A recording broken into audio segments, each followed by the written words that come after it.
Je pense qu'il y a une certaine forme de tension, et j'espère que ce n'est pas lié aux élections américaines, parce que il faut bien voir que cette position très anti-chinoise est une position aujourd'hui consensuelle entre les républicains et les démocrates. Et donc, ce voyage du président Biden en Extrême-Orient, au Japon notamment, est quand même quelque chose qui est assez préoccupant, parce que nous avons besoin que la Chine et que beaucoup de grandes puissances de l'Orient fassent pression sur Poutine pour aller au cessez-le-feu.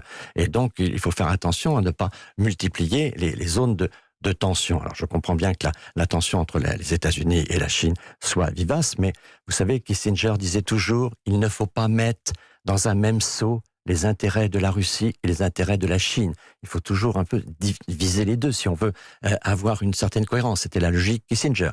Et cette logique-là, je crois qu'il faut peut-être y revenir et faire attention à ce qu'on ne crée pas un bloc qui soit un bloc qui, vis-à-vis de la stratégie d'avenir, se positionne contre l'Occident. Vous citez Kissinger, on peut citer aussi le professeur singapourien Kishore Mahbubani, qui affirme, Jean-Pierre Raffarin, que la Chine finira par gagner s'il y a une confrontation.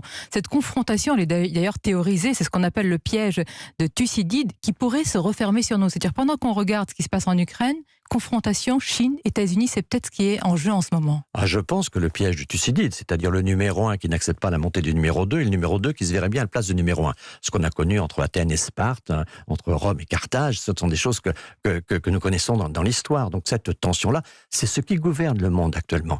La gouvernance mondiale, elle est fondée sur cette tension entre les États-Unis et la Chine pour le leadership mondial. Donc il faut faire très attention, en effet, aux conséquences de tout cela. Mais aujourd'hui, l'essentiel est d'essayer d'obtenir le cessez-le-feu en Ukraine, et donc il faut faire pression sur tous les pays pour essayer d'apaiser cette situation et de sortir de cette crise. Et donc tout ce qui crée de nouvelles tensions complique la situation.